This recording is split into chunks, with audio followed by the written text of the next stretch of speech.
la Liga, le Barça. Cette question est-il condamné à souffrir? Victoire 3-2 contre une D4 en Coupe du Roi. Encore une victoire poussive par un but d'écart. Une spécialité. Hein. Bah, là c'est-à-dire que ça... Franchement, c'était à Barbastro. Barbastro, ils sont 9e de la D4.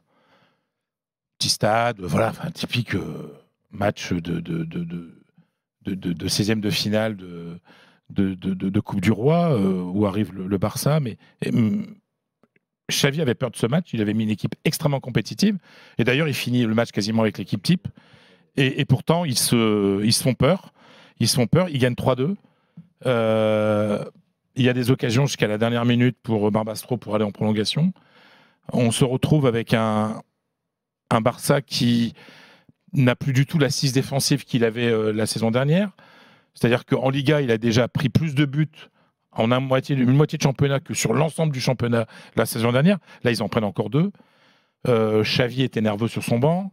Son frère, qui est l'un de ses adjoints, se fait expulser parce qu'il s'en prend au banc adverse. Enfin, il y a des joueurs, il se fait chambrer par un joueur, etc. C'est-à-dire que normalement, t'es le Barça, t'es le grand Barça, t'es Xavi Hernandez, l'un des meilleurs joueurs espagnols de tous les temps.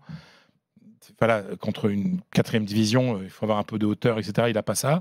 Le jeu est mauvais, mais c'est mauvais en fait. C'est mauvais. Tu as l'attitude de certains joueurs qui est lamentable. Le premier but de Barbastro, c'est une erreur monumentale de João Félix. Voilà, les gens commencent vraiment à s'inquiéter pour cette équipe du Barça. Et surtout, il y a cette statistique qui est quand même hallucinante.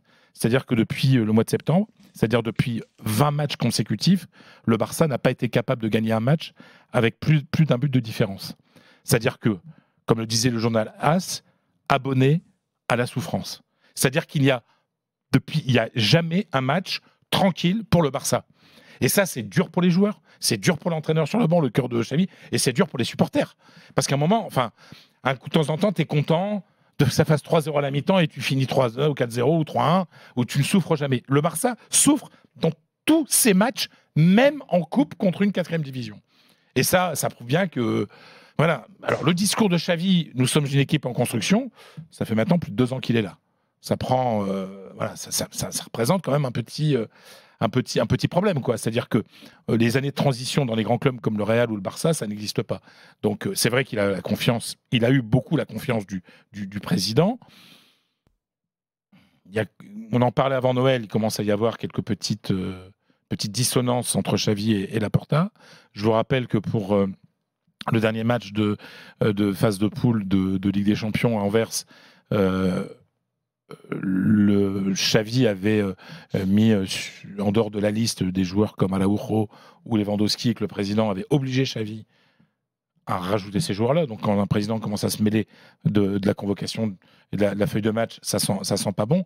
Donc voilà, il n'y a pas une ambiance d'enfer à Barcelone, parce qu'à un moment, en plus, ce qu'il y a de peut-être plus compliqué à Barcelone qu'ailleurs, c'est que quand tu construis ton projet sur le jeu et que les résultats sont bof et que le jeu y est pas, ben c'est encore plus dur en fait.